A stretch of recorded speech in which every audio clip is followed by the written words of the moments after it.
I am no fan of Theresa May. I believe any politician who advocates the abolition of any human rights shouldn't even be trusted, let alone be in power. So why anybody would vote and support Theresa May beats me. Having said that, I do think Theresa May in Florence made the only speech that she could have made. She needed to play to the gallery of her Brexiteer backbenchers and at the same time offer something to the Remainers and those in the EU. The United Kingdom is leaving the European Union. The UK will honour commitments we have made during the period of our membership.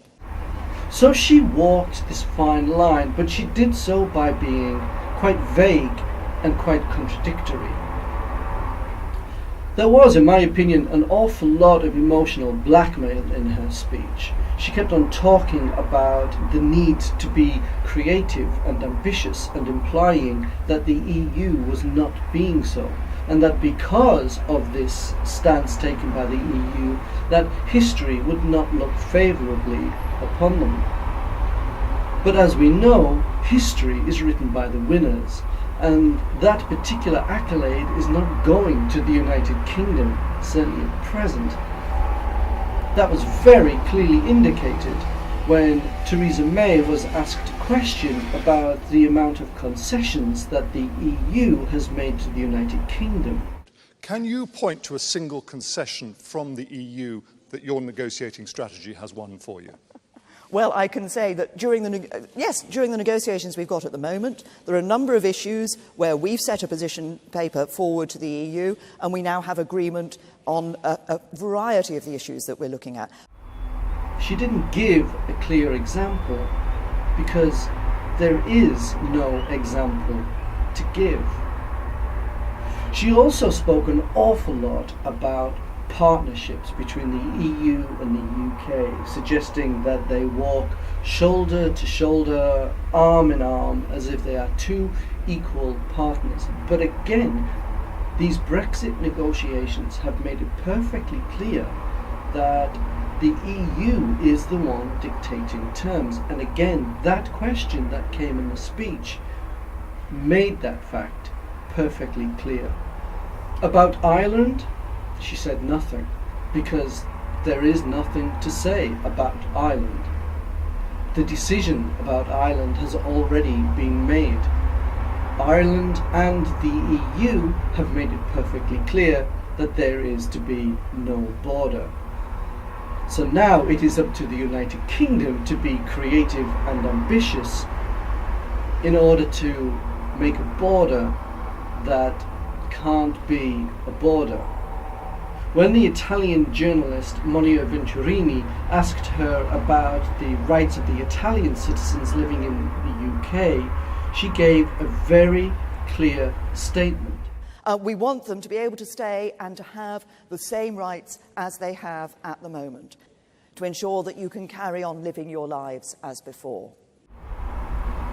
However, earlier in the speech, she had made it clear that after 2019, EU citizens would be required to register. So clearly that is not the same. As for the 2-year period that seems to be the general narrative in the UK press, it's worth pointing out that she never actually says 2 years.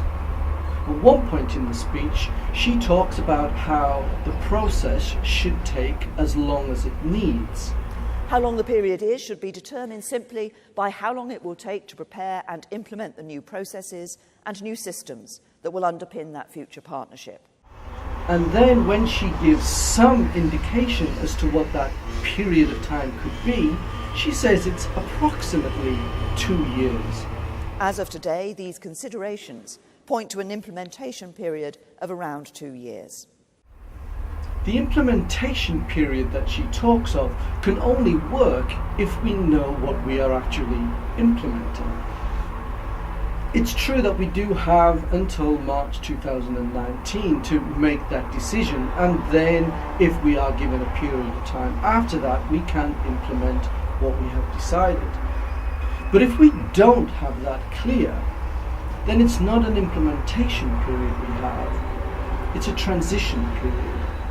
And surely even the most ardent Brexiteer must admit that it is far better to spend that transition period inside the EU as a full member, so that we are still on the council, we still have MEPs, we can still make a say in how the EU is being run, particularly with things like the development of the EU army and the 5-point proposal that is now on the table. So what does all of this mean? As I sit here on my balcony overlooking the Atlantic Ocean, can I hear the death knell of Brexit in the distance? I'm not sure. Maybe. But one thing is certain, is that Theresa May's speech has caused one hell of a ding-dong. When we come together in a spirit of ambition and innovation, we have it within ourselves to do great things.